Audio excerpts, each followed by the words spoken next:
Welcome to Prose and Cons, a podcast by writers for writers, brought to you by Precipice Fiction. Precipice Fiction would like to acknowledge the people of the Eora and Durag nations as the original custodians and storytellers of the land this podcast was created on. Hello, everyone. Welcome to this special edition bonus episode of the Prose and Cons podcast. I am your host for today's episode. I'm Ali. Joining us today, we have Matan. Hey. We have Phoenix. Hello. We have Paddy. Ahoy, hoy. And we have Alex. Hiya. Almost a full house. Only James is missing.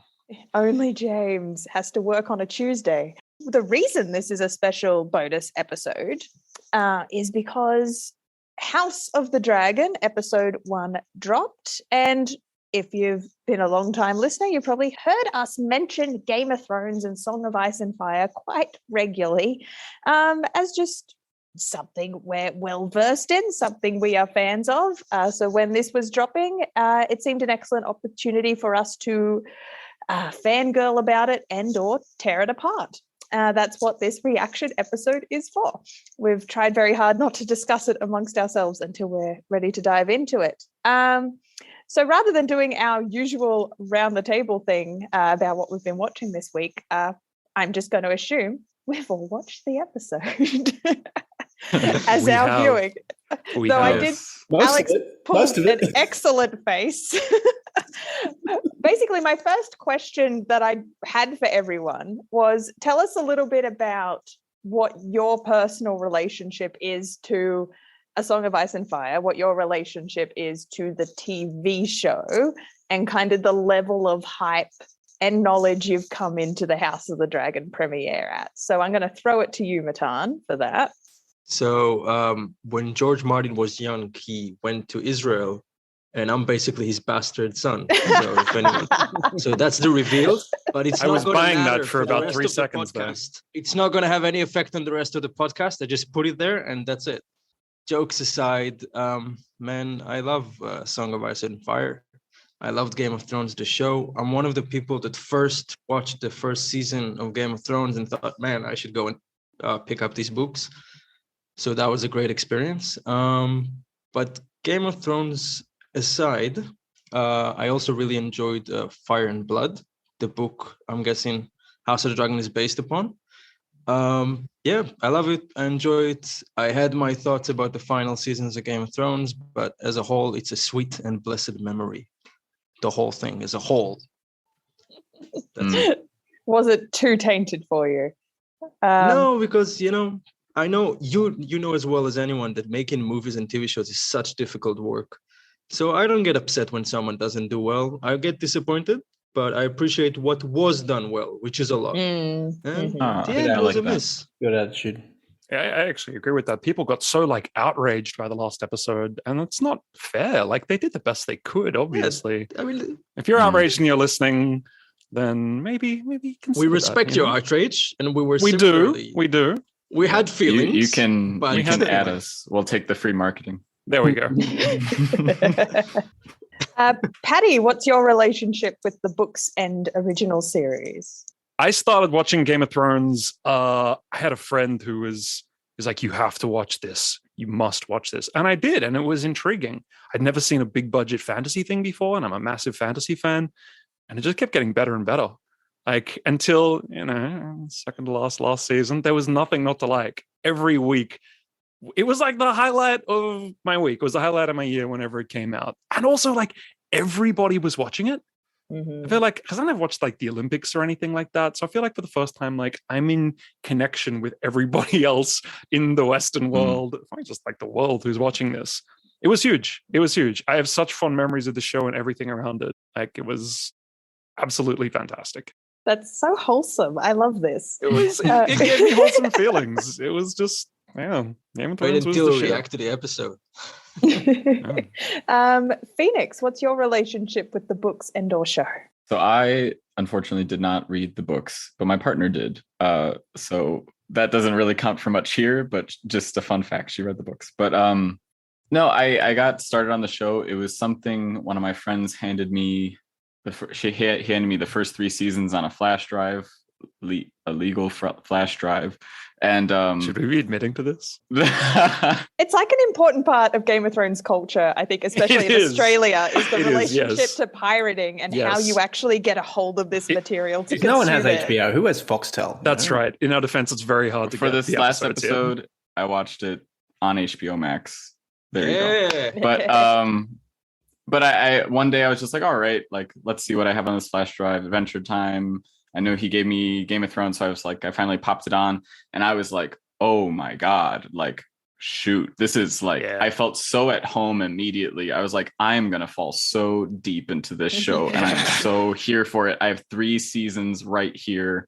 Let's go. I watched 2 episodes, and then I talked to my girlfriend at the time, and she was like, you started it without me? And I'm like, oh, I guess I'm waiting to watch the rest of the episodes.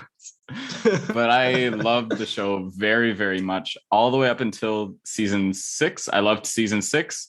The end of season 6, I was like, holy crap. Like the whole battle with Jon Snow and that whole one shot through my heart was like going. That was stunning. And then that was so good. Yeah.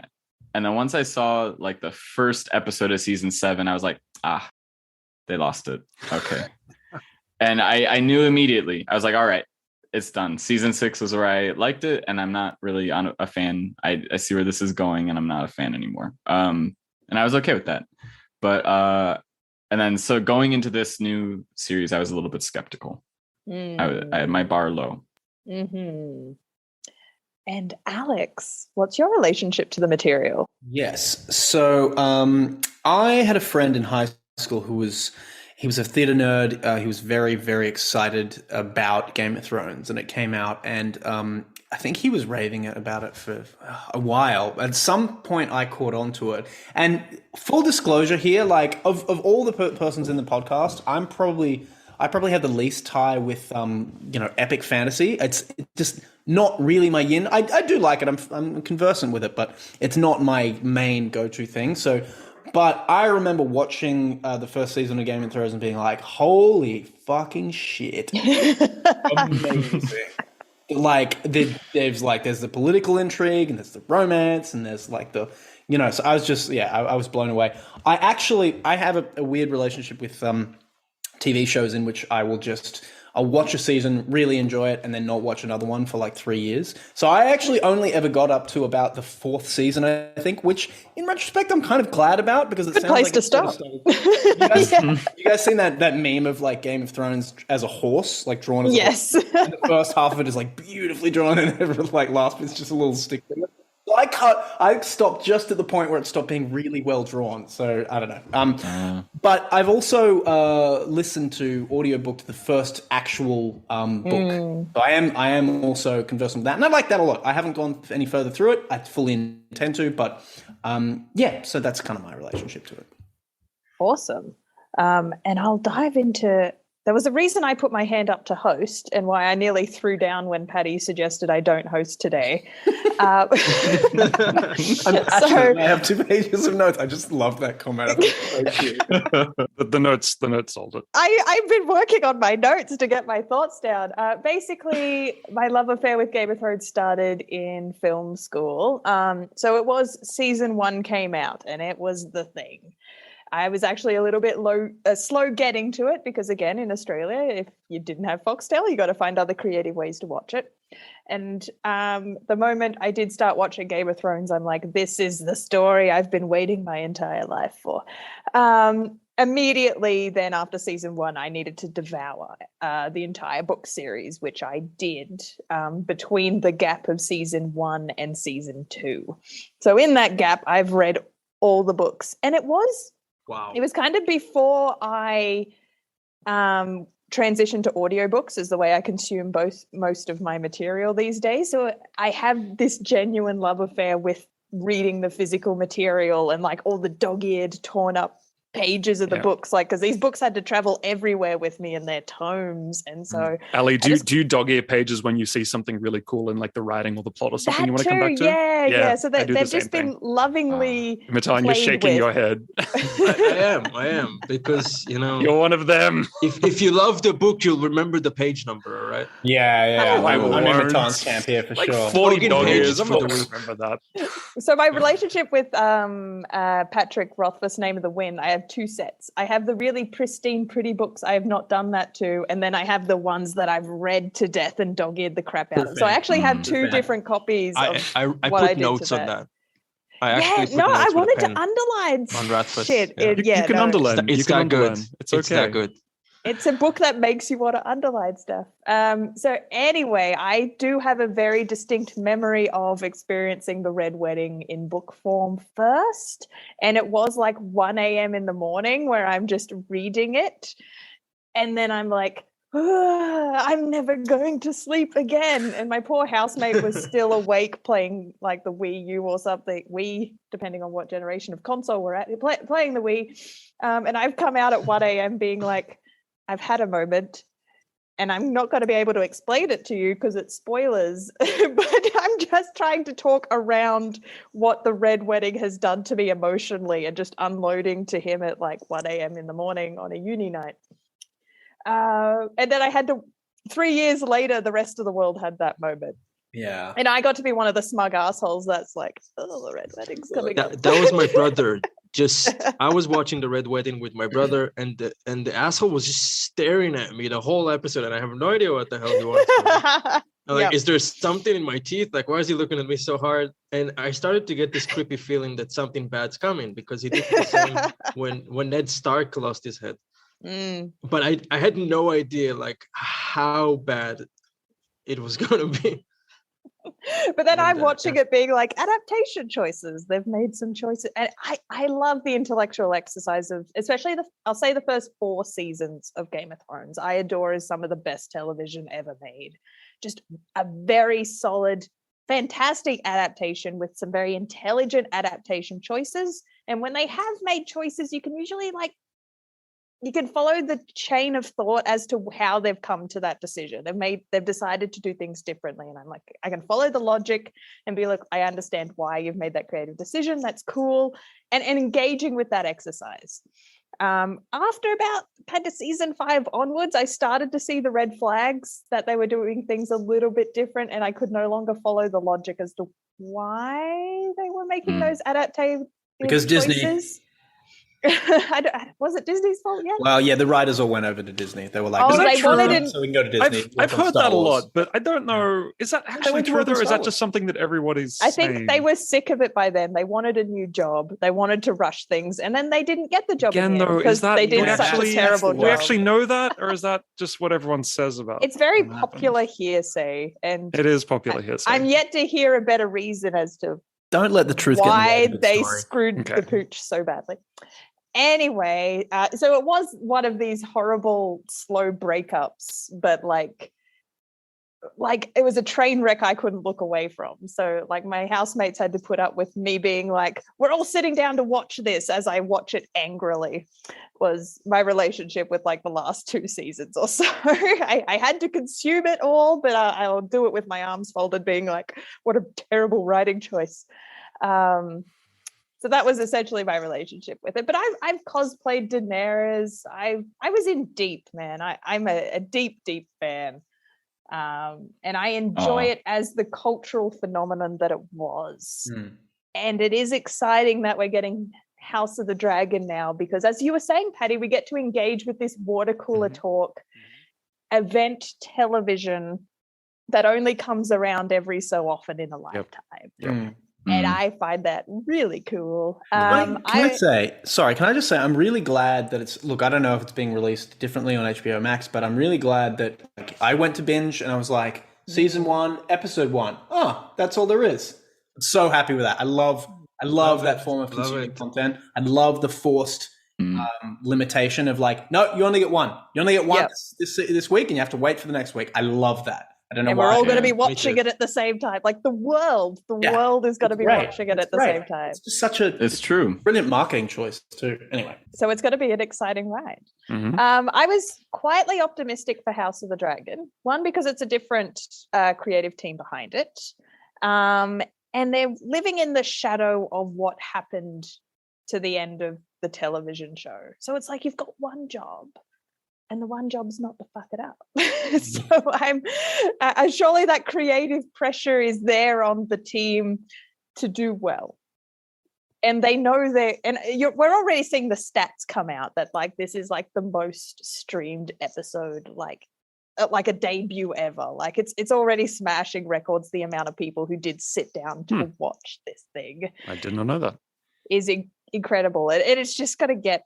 I'm very excited for whatever the next 10 weeks holds. Just in terms of like, if it is going to be another cultural phenomenon that shapes how people engage with streaming again, because streaming's in a weird place. Is streaming dying? Question mark. What's the media doing? And then House of the Dragon's here to, shake up some stats.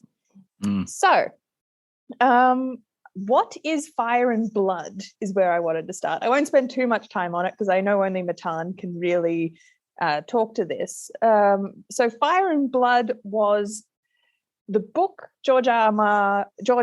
Martin released when he should have been finishing the series. Basically, it's a fantastic prequel, I guess, is the loose word we're going to use. But it is the history of the Targaryen family. But the fun thing about Fire and Blood is that it's not written narratively. It is written as like a maester in current time. I have a really good metaphor for that. Do you know how like really popular fictional worlds have like a wiki, like Harry Potter wiki? So George basically wrote his own wiki. Of George R.R. Martin. He wrote basically, the Silmarillion. Not even the Silmarillion in my eyes. It's not even that because it's got in-world characters have written this book. Yeah. And like half the time he doesn't know what happened. He's like, maybe this happened, maybe that happened. You're like, oh, that's what do you fun. mean? What happened? This story could have been anything. This guy said they just had an orgy, Okay. Yes. So basically we have this, I'm just going to say modern day Game of Thrones maester, works at Old Town, and he's collecting all these primary and secondary sources about the Targaryen family, and this is him as a historian trying to work out what happened. So it's not a definitive voice about who these characters are and what they did, because he's like, there's a jester named Mushroom who would write down all his stories about how there was nothing but orgies, and it's like, but we got to take what Mushroom wrote down with a grain of salt. There were perhaps not that many orgies. Yeah. George R.R. Martin knows probably a few. Probably a couple of orgies. Yeah. So as a reader, you kind of get to be like, well, which version do I believe? You get to engage with it the same way, being like, did that happen or did that happen? So as an adaptation choice, going to Fire and Blood and focusing in on the Dance of Dragons section, it's just a section of Fire and Blood,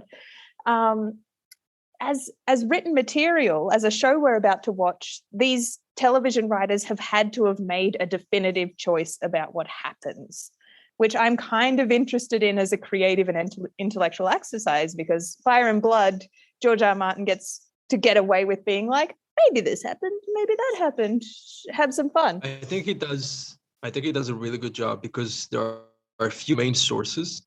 And in Fire and Blood, he does a good job of each time making one of them, and usually a different one, look like the most reliable. There's not one that is consistently the one that is really like, oh yeah, that's the guy who knows what happened. Yeah.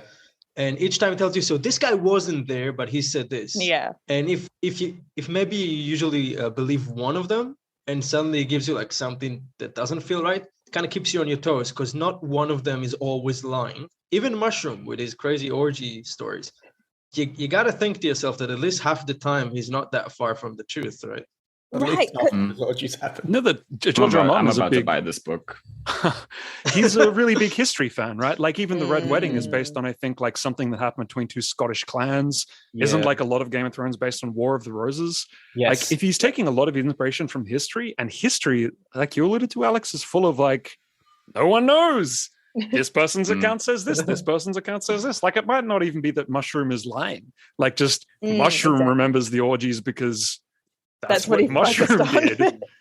did. By the way, Mushroom is a dwarf who is also the court jester and allegedly has participated in some of the. I'm not sure. Yes, they have to give him According to Mushroom. According to Mushroom. Yeah, no, I think Mushroom, of course. we have details about like the length of Mushroom's cock and things like this. So that's all in there because it's the biggest in Dragonstone or something. I mean, it sounds to me like it's kind of perfect in terms of the medium, because the nature of translating a book to a TV series, as Ali well knows, is that you have to change things for the nature of the medium. So this is basically, it would be sort of akin to them having all these options, and because I know George R.R. Martin is a creator.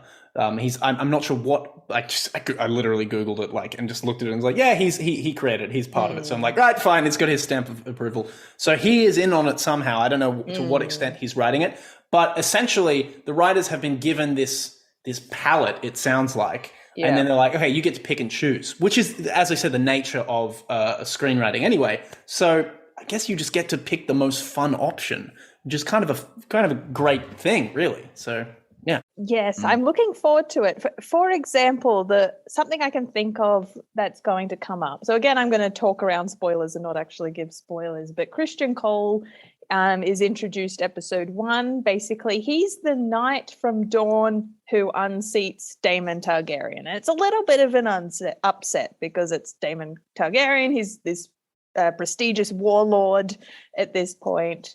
And he gets unhorsed during the joust. So everyone's who's this knight? Christian Cole, he's going to play a really important role in what's going to come up. We don't know, and by we, I mean like people who have read the book, we don't know why a rift forms between him and Rhaenyra, sorry. I'm going to confuse those two characters. Rhaenyra, the protagonist, the princess, named Heir at the end of episode 1. A rift forms between them, and Fire and Blood never tells us why. It's like all these people from the era don't know why a rift between them forms. So as a show watcher, I'm now interested to watch the upcoming episodes and be like, how are the writers going to choose what the rift is? How are they going to what are they going to land on? Why do they have a falling out? So just small decisions like that. It's going to be very cool to watch that play out on screen. I really wish that they lent, hearing you and Matan talk about it, I really wish that I've seen one episode, so grain of salt, because who knows, maybe I'll like what they do. But I really like the idea of including that meta aspect of some person trying to collect stories of what happened. And I really wish they kind of integrated some, because that would have been a brave sort of television choice. See, I don't know that they wanted to go for brave. Like we mentioned before that they've got so much creatively writing on this. Yeah. If they did a brave choice and it didn't quite work, I think people would be coming for them with torches and pitchforks. I don't know that the fan base would have. Cultural moment. I feel like taking that meta layer of humor almost diffuses the tension of you need to get it perfect, and we're expecting a fierce, serious fantasy to kind of give it this jovial blah blah blah. Who knows? You could play a lot with that. That gives a lot of wiggle room and kind of subverts the audience a little bit. Potentially. I gotta be honest, as someone who read the book, I'm really happy that it isn't that way, because I feel that's what I'm missing. I am missing the true version, and I wouldn't want to watch another version when another person isn't sure what happened. Do you know what I mean? You couldn't really do that for TV anyway. I mean, you could, but it'd be very experimental. It'd be Rashomon. I was thinking Rashomon, yes. Yeah. My small aside was just going to be about Mushroom again, in that George likes the jesters to be the ultimate voice of wisdom, weirdly enough. He does. So it's like when everyone else has a political agenda about what they write down, it's like the true prophecy or the truth of the matter will ultimately come out of the jester. It reminds me of Tom Bombadil in Tolkien, right? Bombadil was like, ha-ha, hoo-hee, hoo-hoo, but he's also the most powerful being in the universe. Yes. Yeah, the divine fool archetype. It's a Shakespearean trope. I think it's older, but yeah. And being like, hey, some shit's going to go down, but you won't listen to me because I'm... It's the tarot card fool as well. Very much so. It's an archetype we are used to, and George does love that archetype. So in terms of steering this reaction episode, I basically wanted to go from the top. So as an adaptative choice, I'm very interested in being like, when are they going to open and close the Dance of Dragons? Because fire and blood, it just runs together from this person had this kid to this kid, all the way down the dynasty. So it's tricky to be like, well, when do you launch the Dance of Dragons and when do you actually close it off?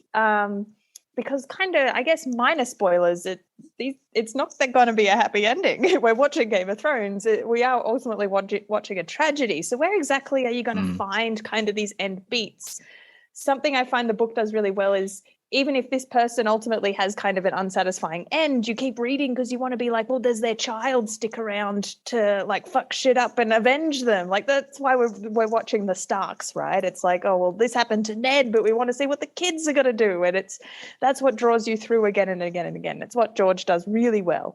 So as an opening, basically what happens to Rhaenys, the queen that never was, does a really good job, in my opinion, of kind of kicking off what the whole political climate is and what the thematic discussion of the Dance of Dragons is that a woman cannot sit on the Iron Throne. So I did want to throw that open to you, what you guys thought of the opening and kind of setting that up as the big opening question. This was actually so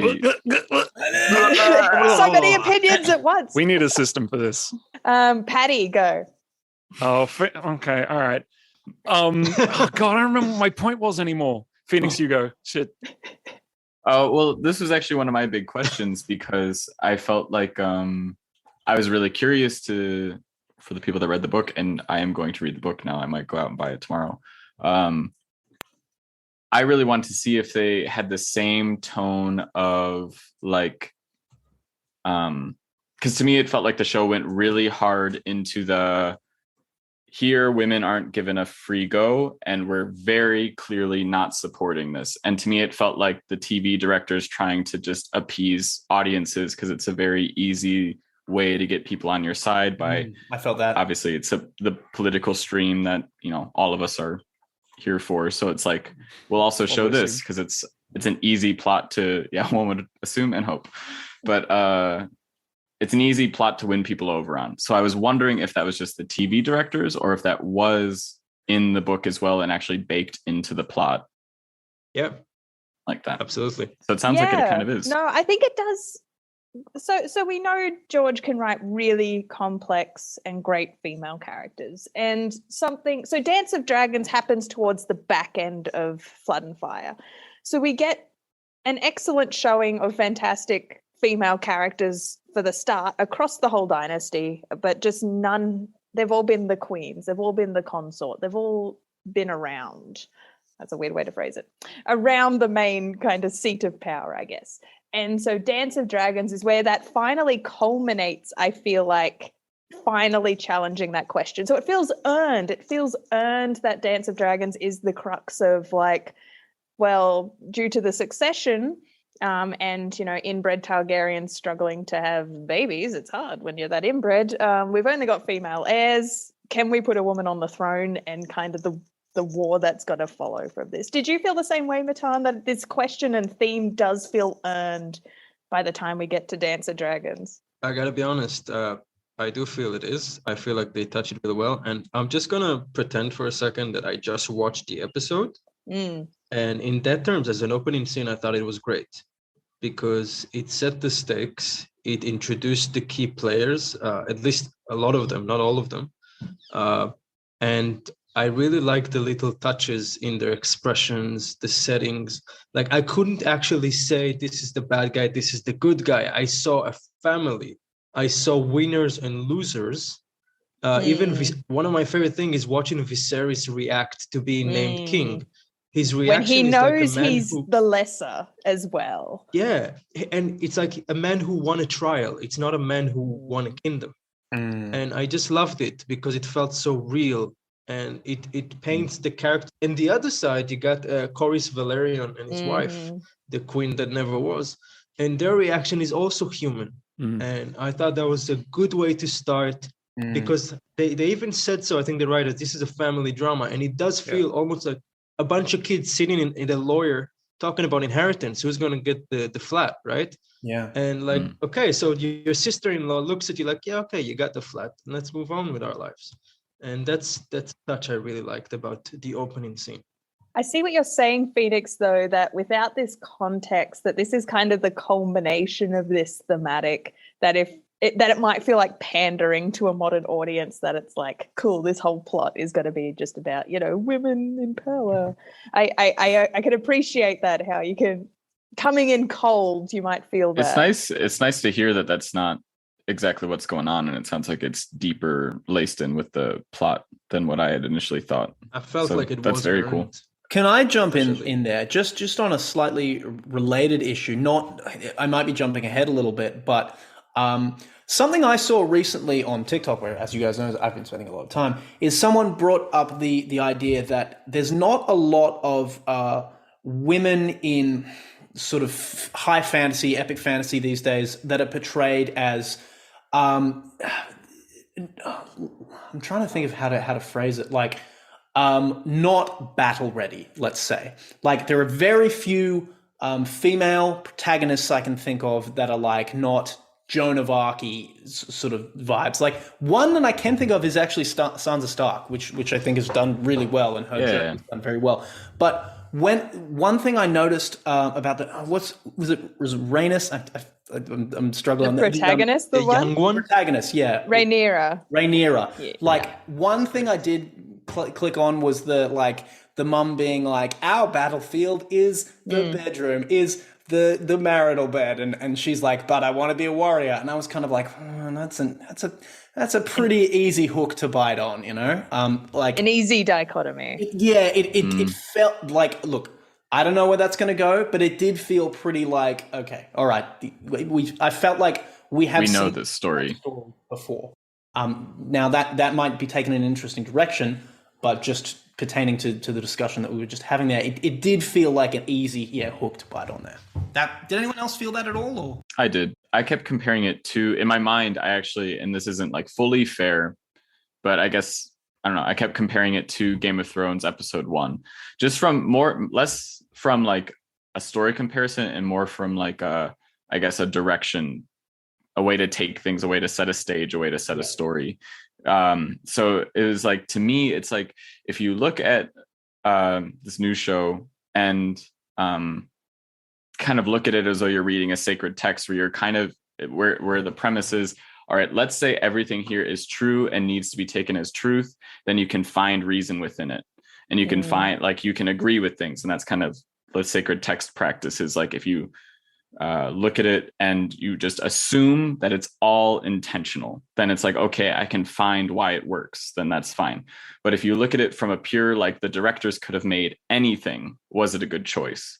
And obviously they're bound because it's based off of a book, so they can't do anything. But to me, it felt a little like I was being explained to a lot, and that was that was something that turned me off. There was a lot of talking. And that was a red flag for me. See, yeah, Paddy. Yeah, I didn't feel the pandering sense, and I get why you could say that, and I suppose I get why that might be a reaction. But to me, it's such an interesting moment in history where there isn't a male heir. There is a perfectly acceptable female heir. The female heir is actually the better option, and I see that as like a totally believable point of tension. It definitely, I mean, I don't have any historical examples, but it absolutely would have happened in history, where you've got a faction saying like, but she would be a much better ruler than this guy, and she's got a better claim. And then there would be another faction saying, no, you can't, she's a woman. So I know that didn't personally strike me as like artificially tacked on to suit the current political climate. That struck me as like, this is genuinely a really, really interesting place historically to explore tension. And I hope they lean into that more, actually, personally. I think the theme's good, but I agree that the dialogue in the particular scene with the mother was just clunky. Yeah, like it could have been done a bit better. Yeah, I didn't feel that either, to be honest. I felt it was very nice. I didn't mind. I got to join with Paddy on this. Maybe it was me glowing from the soundtrack of Game of Thrones in my ears. How good was the soundtrack? Just Yeah. as an I was like, aside. oh, All of the fuck sound yeah. design was actually like spot on. It was and just all the small It was- callbacks, Yeah. the Yeah. motifs. I was trying to pay a lot of attention to dialogue because unlike Game of Thrones, they didn't have a lot of George R.R. Martin dialogue to use, right? There's barely dialogue. Correct. in Fire and Blood. Yeah. And I kept waiting. So first of all, I recognized a lot of the lines because they used a lot of the lines, especially with Viserys, and Daemon, lines that were in Fire and Blood, but they had to make so much of it by themselves. So I was paying extra attention. So sorry, Matan. Is there actual dialogue in Fire and Blood? There is, but it's scarce. Think of the Bible, okay? Right, There will be moments where and David has said to God why but not much of it. This was an important moment, so people remembered what that important figure said at that time. Right, but we don't have the quoting. natural dialogue in private moments unless Mushroom was eavesdropping on them. And we have to take Mushroom's word for it. Yeah. And actually, I don't know if the dialogue, thinking about it, was as good as the dialogue in the first episode of Game of Thrones. And I guess that's because they don't have George R.R. Martin's incredible writing. Maybe that'll change. Yeah. I don't think the dialogue was bad, but I thought it was you don't have those okay. lines that are like, okay. wow, that's a line. And if there is a zinger, it's probably this very sparse pickings we have from Fire and Blood. Yeah. While we have the mom thing going, I'd love to know what you guys, especially you, Ali, what do you think about the bird scene? I'm going to circle around to that. I've kind of got an order because that's that's a big centerpiece. Yeah. But just before we move on to from the betrayal of Rhaenyra, I'm going to stumble over that every time. So what I kind of love about her character and what I'm really excited for how she's going to be portrayed. And again, this idea that during the adaptation, you've got screenwriters and an actor who's going to make the definitive choice of who this person was. I think what makes Rhaenyra a very interesting and tragic character in Fire and Blood, and a great choice for protagonist, is the way Flood and I keep going to mess that up as well.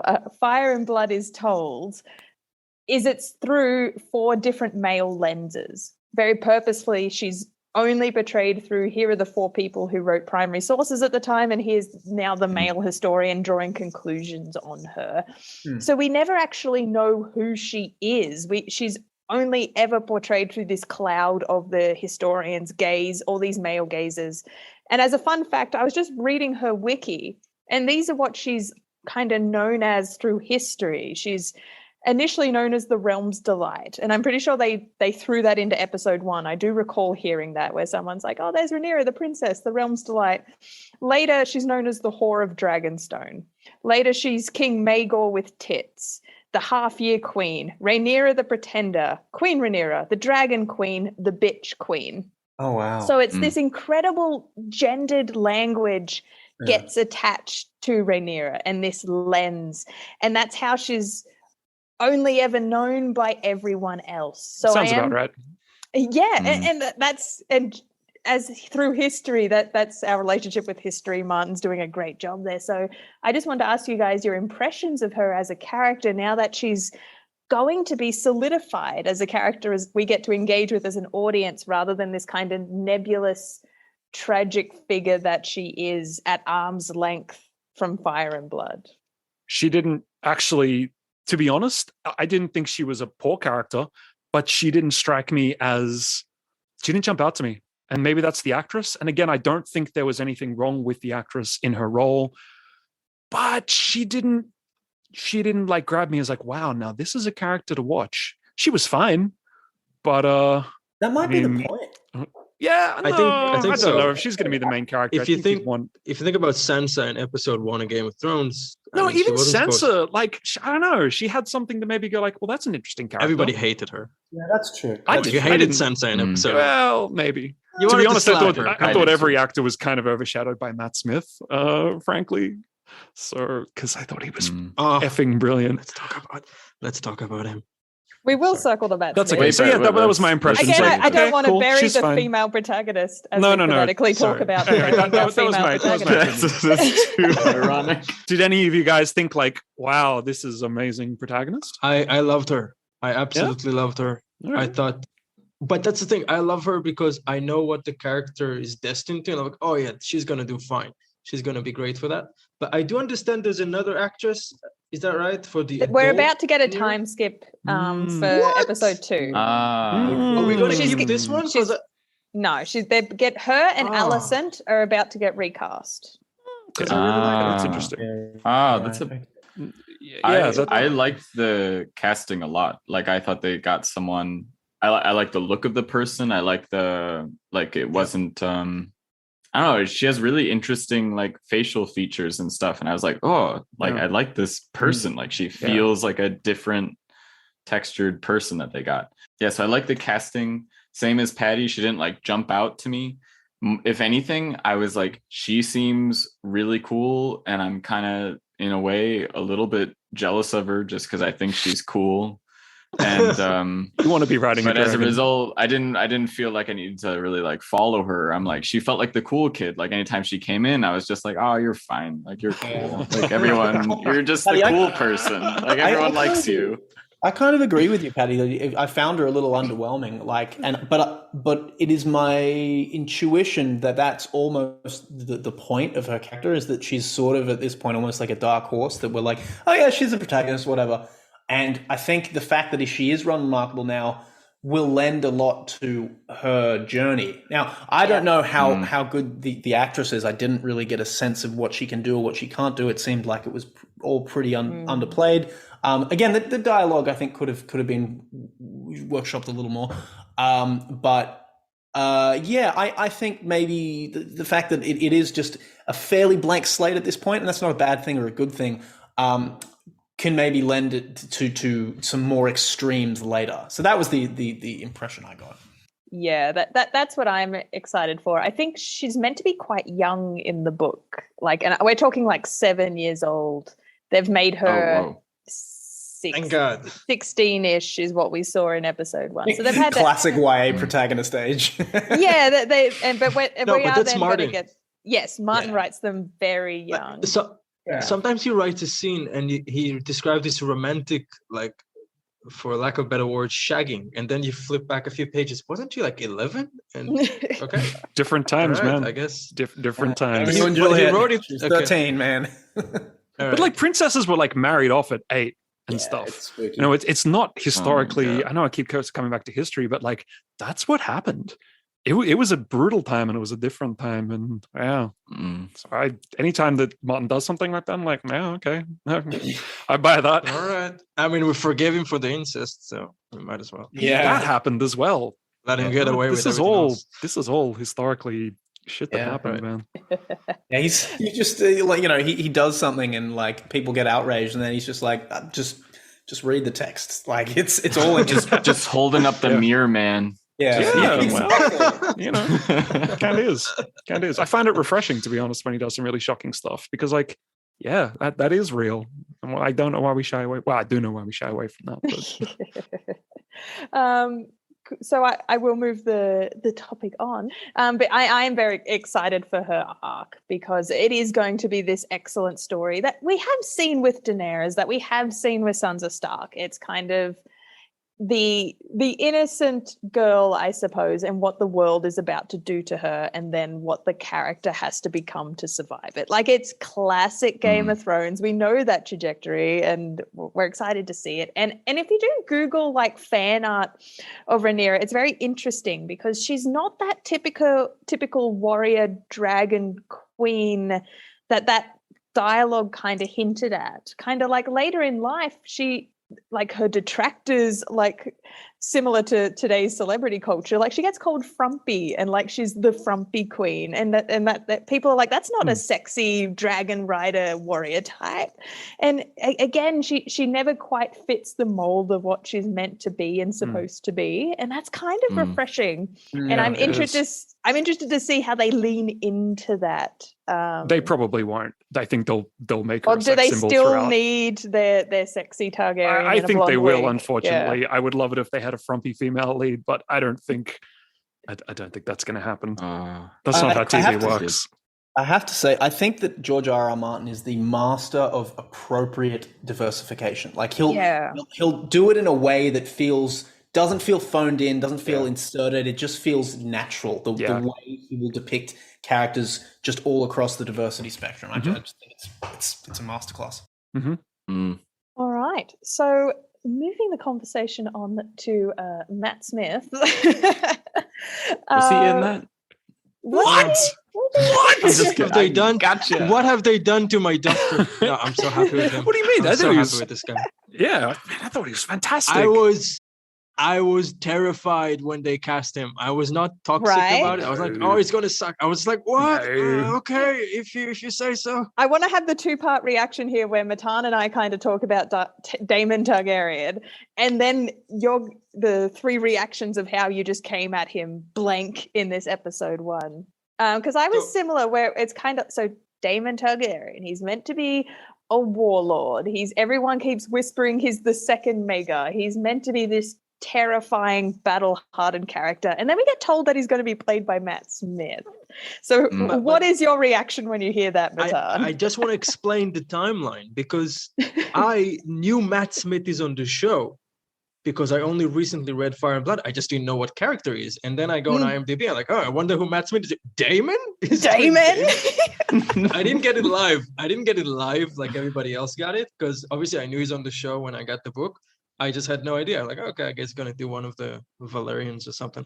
But no, he's Daemon Targaryen, and he kicks ass. I loved him as the Doctor Who. I thought was incredible. He was adorable, and except when he was sometimes scary as the Doctor. He could also turn on Scary Doctor every now and again. Yeah. And apparently he was on Morbius, but I didn't watch that.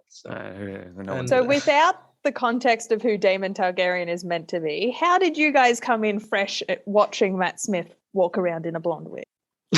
I mean, I was pretty fresh coming out of seeing him in The Crown playing Prince Philip. Yes. I was like, yeah, okay. Yeah, I get him as the authoritarian again. I'm not going to say he like acted circles around everyone else on the screen, but really there's no one that was like, well, yeah. First Game of Thrones, had so many great moments. He did. We were so spoiled for amazing actors in the first Game of Thrones. They kind of used all of England, so they did. You don't want to feel like you're getting second pickings with the House of the Dragon. There's actually quite a lot of Australians in it. So I actually think young Rhaenyra, who we unfortunately bashed slightly, I think she's an Australian actress. And Breakbones, who's coming up, is an Australian actor. Breakbones. Okay, just to conclude, I think Matt Smith is an actor. I agree with Paddy. He didn't run circles around everybody, but I think he hit all the right beats of this guy that you're not quite sure as an audience. Am I supposed to like? Am I supposed to not like him? He gave me this kind of late Jamie. I don't want to compare him to Jamie Lannister, but I've got a Jamie Lannister rant, so feel free to begin. That's the thing. He's like, he had that moment when his mistress tells him the king can't replace you, and a cliche character said, no, he can't, and I'll show it to him. But instead, he just lets her hug him. And he thinks about it and he listens to her, and to me that is such a great character moment because it's just the opposite of what you'd expect.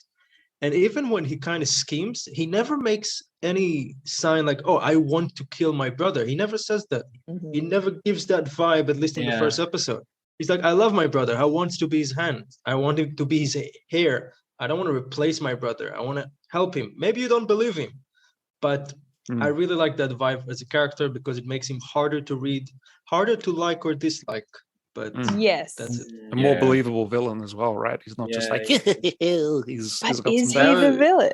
I mean, he cut a lot of people's hands off on the first step. I'm going to put my cards on yes, but you're right. We should wait. I did like him a lot, and for that reason of like, you know, he's the one that like pops the or like I don't know what to say here, but breaks the seal on the Game of Thrones violence in this one. It's like, all right, when's it coming? And here's the scene for this guy. A lot of violence in your face. It's Game of Thrones. Look at these severed limbs. And then that's what I got from that scene. And then I was really happy with how that went from there, because it felt like a lot of here's violence, and then it got really like he got really interesting and was like I did really love when he was talking to his brother at the end. He's like, why won't you make me hand? I would protect you. And when he said that, I was like, ooh, I think he would actually like really save the king from his court. Like he would really hold him or killed him. And I don't think he would have. I think he would have filled that role really, and just really wanted to show that he could stand up and help his brothers stand up. I think he would have protected the king by killing the court, but we'll see. That's what I meant. Like, and that could have been it. But I love those characters. Yeah. They love someone and the rest are dead. Like this abusive relationship. Yeah, I'm making your family hate you for you because I love you. Yeah, I thought Matt Smith was. I've loved him ever since he played the Doctor. I just saw that and it was like, wow. But first I saw him and I was like, wow, that's a really interesting face. I really like looking at that face. Handsome in a weird way to watch act. But no, he's great. And in this, I thought he really walks that line between. I think Jamie Lannister is a good comparison, but he's more complex. He's a bit more like he's jovial and he knows that he is beloved but also feared. But I think Matt Smith walked that line really well. I was really when I saw that it was him, I was like, oh, this motherfucker. Yeah. I know that I'm holding the explicitity like fucking button for this episode. So I feel good. Jamie Lannister was going to be my go-to comparison because if they stick the landing, Daemon Targaryen is going to be the House of the Dragons, Jamie Lannister, in terms of a really satisfying character arc as well. But the fun thing is he doesn't have that very sympathetic beat where very early on they cut off Jamie's hand. So as an audience, straight away you go, oh shit. And then that's the switch, right? When as you start sympathizing with him. Yep. Daemon Targaryen's not going to have such a very clear-cut moment of sympathy. It's all going to be in Matt Smith's hands to really juggle that complexity. So I'm very excited for Daemon Targaryen to be best pony of this season. And best pony. Sorry, that's like a MLP reference. Anyway, MLP? MLP? Yeah. What language are we speaking right MLP. now? That's a My Little Pony reference? It is. Okay. All right. That's why we used MLP. I went deep in a My different fandom for a second. So I think a good scene that really will demonstrate Daemon Targaryen's character here is the king for a day. And so when he kind of gets up to speak in the whorehouse, you don't actually hear him say those words. And therefore there's room to interpret that he didn't actually say that. I would say go back and watch the scene where the king confronts him again. Yeah, I love that. Because he's like, did you say that? And Daemon sits there for a moment, kind of knowing Otto Hightower potentially just made this shit up to make Daemon look bad. I think there's room for interpretation that Daemon didn't actually say that at all in the whorehouse. But rather than be like, I didn't say that, brother. He's not going to defend himself. He's not going to waste that energy. He's just like, look, there's people grieve in their own way. He sidesteps it because he knows Otto Hightower's a dick. I think he actually calls him a cunt in that scene. So Damon's very clear about, he's like, this is Otto Hightower in your ear being a shit. Is Otto Hightower a dick? He is, in my opinion. He sent his daughter in her mother's dresses. So they're playing, the king. Was that meant to be a sexual thing? Oh, yeah. It was. Oh, wear your mother's dresses? Very implied. Definitely. Visit the king with a book? That was definitely. That's like the right. Okay, that's Netflix interesting. Of chill. So they're playing silly buggers with who the true villain's going to be, right? Like, because Daemon is so overtly like he cut off all those people's things, while Otto gets to be like sensible. But it's like there's going to be a fun switcheroo coming, and I'm very looking forward to it. But yeah, basically, and also Daemon's introduction is the very sweet scene with Rhaenyra right before that really violent scene. So I love how that kind of goes boom, boom, and you get that contrast. He's on the throne. He's presented on the Yeah, exactly. You can't overlook that. He's sitting on the Iron Throne. He's sitting on his brother's throne. That's a Scar move. Scar power. Yes, yes, it is. It's a very good catch, Matan. Good catch. Though, if you were to ask me who's the most loyal Targaryen of the entire cast, I would vote for David. Like when he says he would protect someone, he's not lying. He's not a He cares about the protect family. the shit out of him. But he is a brutal despot. So, if you want to be balancing protected, you want character. David in your corner. Holy shit. Anyway, I don't want to get into spoiler territory, but I think just keep your eyes on him because he's going to be so complex. And I'm very glad he's in Matt Smith's hands to handle that complexity. Because if you just cast anyone who is like a huge warlord archetype, I don't know, it would be you'd struggle to read into all these small things he needs to do as a character. I really like Matt Smith's aesthetic reflecting that arc, because Matt Smith he almost like, he feels like mongoosey, like snaky. He's like slender and like sharp in the eyes. Like he's really like, it's in his eyes. That's where his warlord is. And it's like an animal cunning. And his eyes and his nose, that Matt's and his chin. Nose. I really thought for the first few scenes with him, I actually thought, because my mom's like, oh, that's Matt Smith. I'm like, oh, whoa. It's Matt Smith with like a nose prosthetic, or like I really thought they did something to his nose, but then I was like, oh no, that's just his nose. It's a beautiful nose. Matt Smith, if you're listening, it's a beautiful nose. Lovely nose. Matan, before, we might have to lose you soon. I was going to ask you your reaction, because you brought up the amazing intercut kind of birthing jousting scene. Did you have any thoughts? Amazing isn't the word I'd use. So I was watching the episode on the bus on the way to work. And what a way the bus to was consume full. it. Yeah, the bus was full. I had no choice because I work crazy. You hours. must have known the bus was... that Game of Thrones would have some No. really Look, I knew the scene stuff. is coming. Right. I knew the scene is coming, and I'm watching, and I'm making the most tortured faces on the bus while I'm watching. I'm literally turning the screen towards the window, so I'm only half watching it. Maybe it's me being a weak male, but I just cannot. I cannot, like, okay, one day I'm gonna have to be in that room and have my fingers crushed. But I just saw that, and I'm like, oh God, are they gonna please cut away? Please cut away, please cut away. I mean, don't literally cut away, just cut away from the scene. And I don't know. Let's put my reaction aside from it. As for a more objective way, let's look at that scene. They really literally tried to hit the nail on the head, right? That this is her battlefield. And we can laugh about it. We can say it's kind of cliche, but it's true. Women just did not survive these pregnancies, and her fear is very real when she's pregnant. And her saying to him, "I don't want to do this again," is not because she's spoiled. It's because this woman realized that every time she's pregnant, it's a coin flip. Is she gonna come back from it? And if you read Fire and Blood, like half of the female deaths is during childbirth, and a lot of them die in childbirth. Like, I'm guessing George R.R. Martin did his research. Fun fact, actually, it's about 1 in 100, I think, historically, which is still very high. No. Free to look that up, but I believe it's 1 in 100. I just listened to a podcast episode on childbirth and what are the women that called it? Anyway, I'm derailing this, but it's still a lot of people. But I think there's an understanding that it's higher than it is. Anyway, okay, but yeah, as a scene of merit, they kind of showed the battlefield on both sides. I found the birth like 100 times harder to watch than the actual people getting slaughtered. Totally, but that's just me. On that note, there's an excellent scene where they're doing like the blood and gore of the guy's head getting smashed in during kind of like the fight of satisfaction after the joust. And you watch that and you're desensitized and you're like, there's some Game of Thrones blood and gore of a cracked skull. And then it cuts to, I think it's Alicent is picking her nails. And everyone goes, I remember that.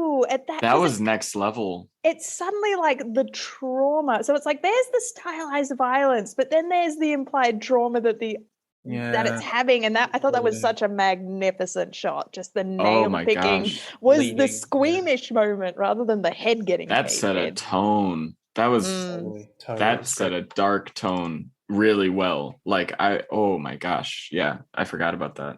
Any other thoughts? I'm just gonna say before I have to dip, unfortunately.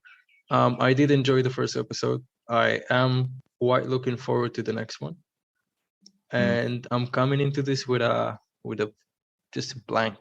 I'm trying to not have any previous feelings, thoughts. Like Ali said, it is a different team, and I think they do deserve us to give it a fair shot. That's it. Excellent. See you guys.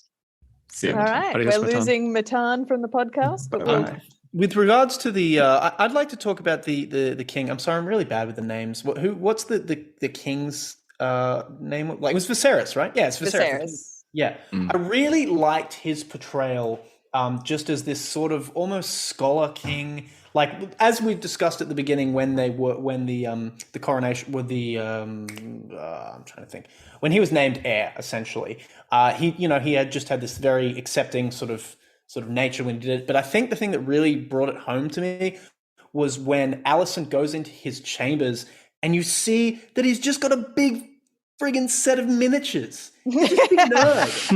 And I just thought that was so sweet. Yeah, it was like a guy with a train set. That is exactly what it is. He's just a guy with a train set, and he's just like, I don't. But at the same time, then he's had to make this choice between his wife and the child. Although they did kind of imply, look, she's going to die. You have to decide whether or not you want to pull the button. Did they imply that? I actually didn't get the implication that the wife was going to die either way. I thought it was you are choosing your wife or the child, which for me actually was the much more interesting choice. If she was going to die either way, then that's not. Well, I agree. That makes the more interesting choice he has to pick the child or the wife. But I do specifically remember him saying that there was something about it being like you can either choose between your child living or nobody living. Like I can't remember the quote. But I think that was a persuasive argument, but he does later phrase it as "or leave it in the hands of the gods," which is maybe the birth will be fine, but do you want to take that risk? Like that was thrown in as well. On Viserys, there are some very interesting adaptative choices to make him more human. And I did like the guy playing with his miniature Warhammer army. That was a cool scene because his pure purpose, I guess, in the book is to not be a very good king.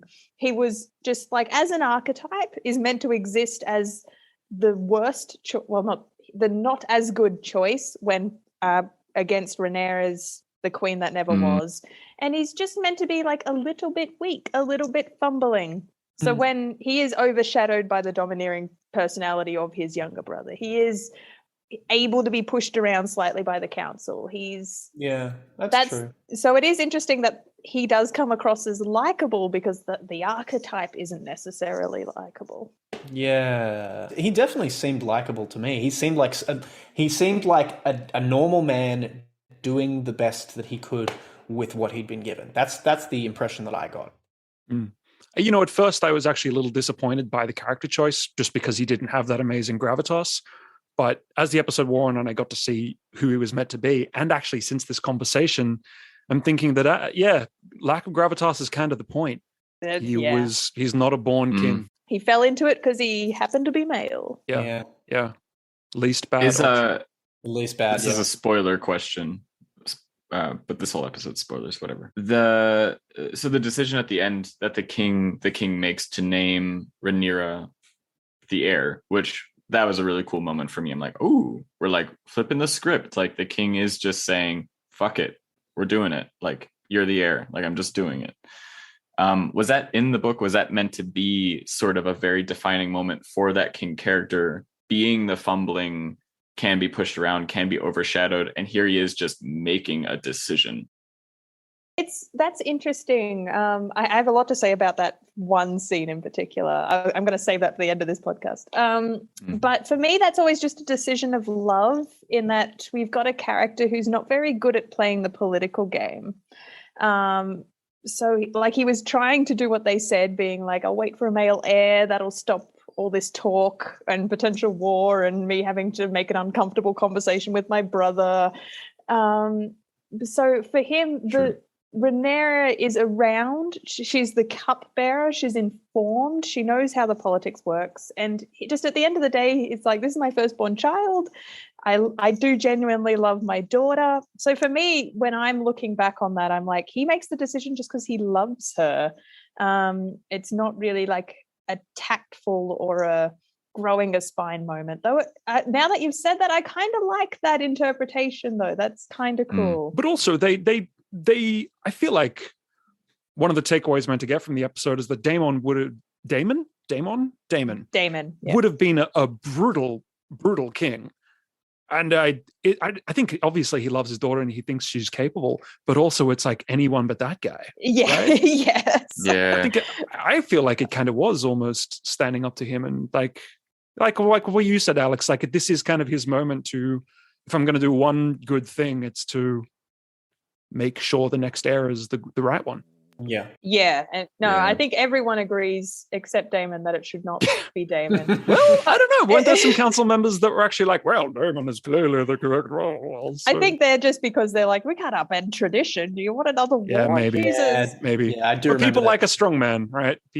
Some people. And he Some is people well like a strong liked. The point is meant to be he he's gets built shit done. the gold cloaks. They're fierce. They're loyal to him. He's popular.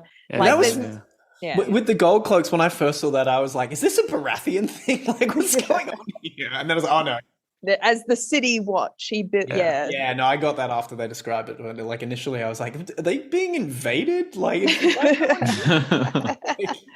Small aside though, super weird that Damon like overhears that conversation. Like Yeah. through what Reaction looks is so like great. inbuilt spy holes into the Yeah. small council. They kind of got to get those filled in. They do, yeah. Anyway, I want to close out on a point on what everyone thought of the second last scene. So it is the scene we're talking about where he names her heir. So my journey through this episode is I'm enjoying the shit out of it. I love it. I'm like, they're doing so well. It's so loyal to the books. And I even remember having a thought while I'm watching it, because I got to see it on the big screen. I got to see it in a cinema because I'm a fancy film person. I saw it at a red carpet event. And the whole time I'm thinking they're doing such a good job of kind of being subtle and not drawing attention to the fact that we've had 8 seasons of a previous show. There's no wink, wink, nudge, nudges. They're treating this as its separate thing. I'm very excited. And then we get this scene where they veer out of their way to invent some nonsense that's not in the books for what I can only guess is to justify a tie back to the original show. And my head's exploding and I'm like ready to throw down in the cinema. So that's not in the books. This idea like that there's a premonition that drives Aegon Targaryen called the Song of Ice and Fire that's about White Walkers in the North. Yeah. I'm kind of like, what are you talking about?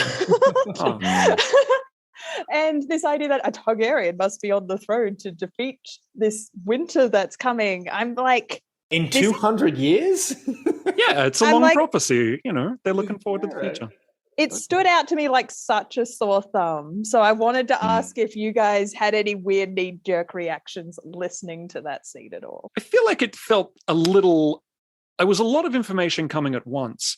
I mean, I hadn't read the book, so the idea that there was a prophecy, that didn't strike me as weird. It's Game of Thrones, there's magic, prophecies happen. Cool. Okay, I was on board for that. But it was like, now listen here. Here is the exposition. Here is what's going to happen. Here is the name of the first book of Game of Thrones in dream form. That was like a lot at once, but I can imagine a world where that was handled a little better in the script and would have been fine. Mm-hmm. Interesting that wasn't in the books. That's Yeah. It's for me it was seeing as I went in with my bar so low, and I expected them to lean into the you have this massive fan base, you have this whole show, like you could do so much fan service if you wanted to, sort of thing. Like you said, Ellie, they did a good job of not leaning into that too hard and stuff. So I guess seeing as my bar was so low, when he said that, I was just like, and here it is. Like that, it was just like I didn't really feel it. I was like, yes, Game of Thrones was a show we watched. Like it was like well done. Thank all you the characters for on the screen very- turn to the camera and say, "A song of ice and fire."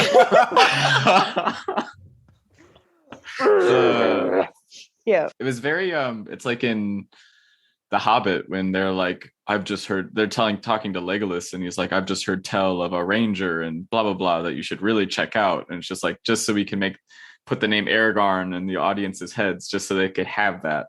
I was watching it with my girlfriend, and one of the things she said at the beginning is, I don't remember anything about Game of Thrones. Like, I'm really hoping there's not going to be too many callbacks and things. And they walked a really, really excellent rope. You're nodding away here, Ali, between enough subtle tiebacks and like little Easter eggs and things where you go like, oh, okay, there's a Baratheon there. And actually just like telling a new story that you don't really need. You don't have to have watched Game of Thrones to enjoy this. It was good. It was well done. Yeah, no, I thought I was so happy with how subtle they were with that until this final scene. Yeah. And it's just for me, like the idea that if the Targaryens say this prophecy did exist, like it just would have changed history. And like, so like, I feel like the point of the original series is the Starks are the only one taking the threat seriously and everyone else doesn't give a shit. If the Targaryens had a premonition that was driving their motive to even be in Westeros in the first place, to unite people against this threat, like if that was knowledge, why is it a secret? They would have been more invested like in the 8 generations wall. later too, like this is not going to happen soon. Why don't they take every winter as a threat? Like it's anyway, the logic falls down very, very quickly for me. I can buy that it's a secret. I can buy that that's the kind of thing you'd want to keep that. Like you don't want to tell people that like, oh, in 200 years the world's going to end. Maybe you do want to keep that just within the family. We will have to keep our eye on that as a narrative thread though, because they do have to also write in.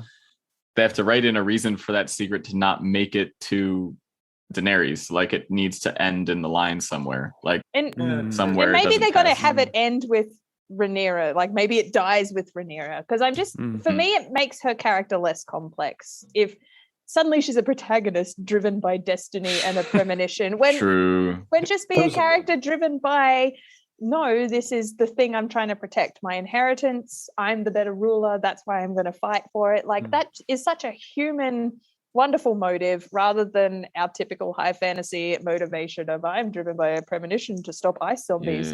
So I'm a little annoyed they've shoehorned in, and I think that's going to be handled clunkily, but God, I hope they don't spend too much time on it. Maybe they'll just never mention it again. God, I hope which is the other option.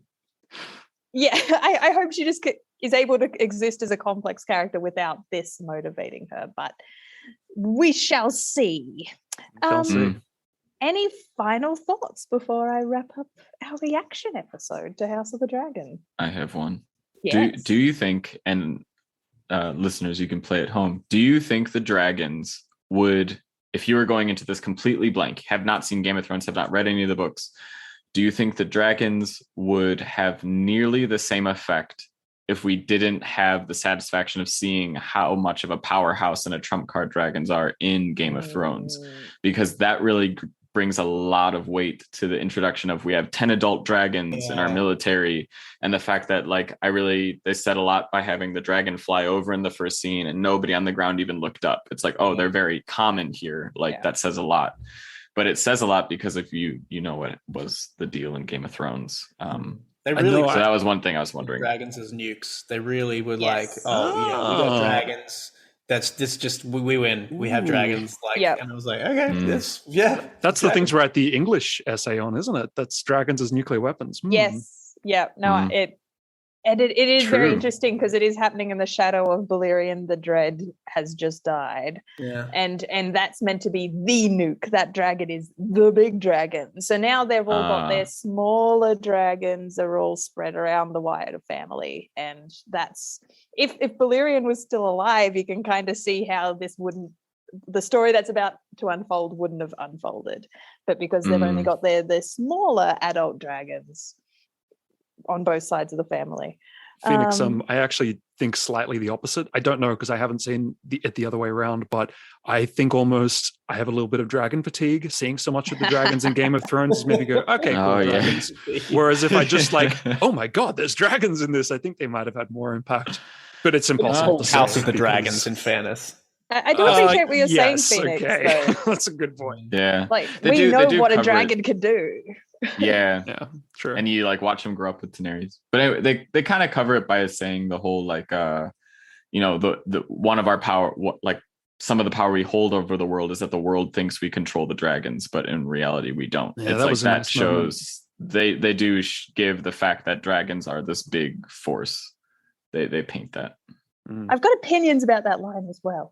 I'll keep it brief, but the idea, like, I feel like they spoke the subtext with that line. The subtext should be, if another family had the dragons, like the Targaryens are just like human personalities, but they're in charge because they happen to control them. But I don't know, as a book reader, I feel like it's really important that the Targaryens are actually a little bit magic. They do have the magic in their bloodline that only they're the only ones who can be dragon riders. And even then, only some Targaryens are worthy enough to ride dragons.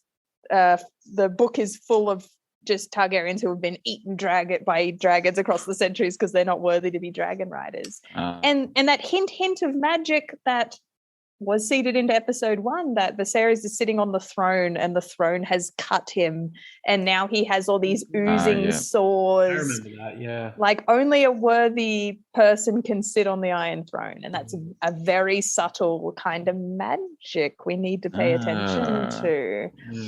So I did enjoy they seeded that in, but we can't overlook the fact that, you know, Targaryens they are literally magic. That's why they are the rulers. They look like elves. This is the whole mushroom thing. Did the king really say that? Maybe he didn't actually have the premonition about those ice zombies. Like, it's all hearsay.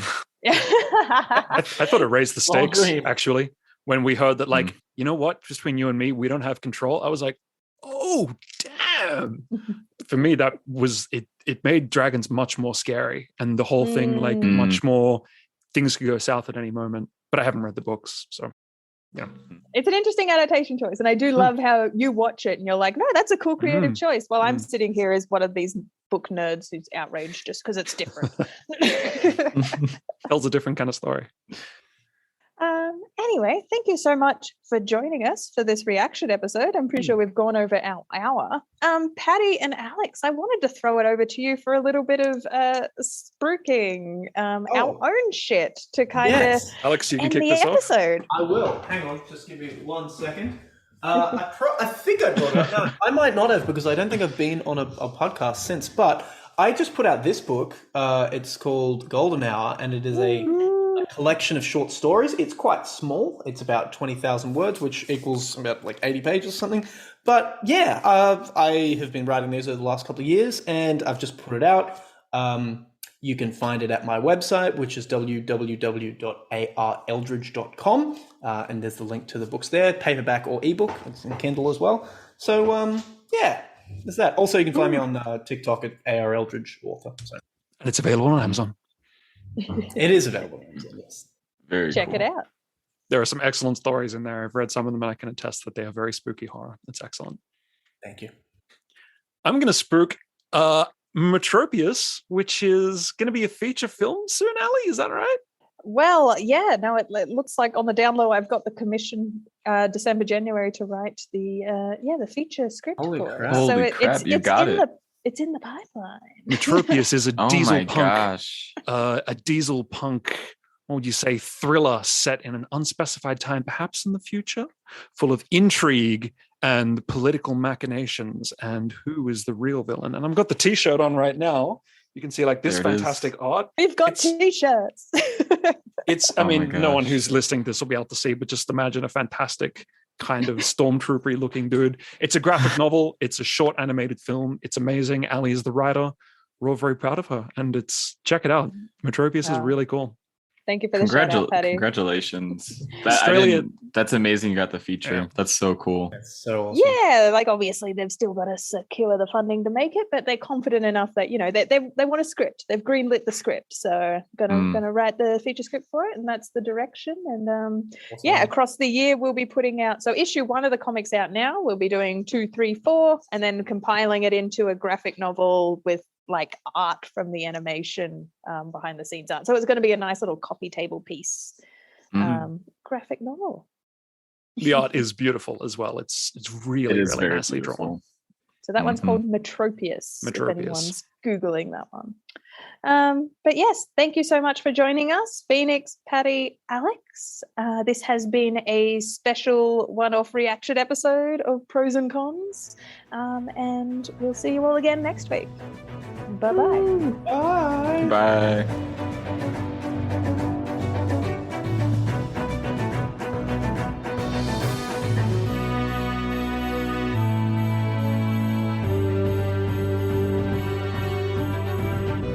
You're listening to Pros and Cons, the Precipice Fiction podcast.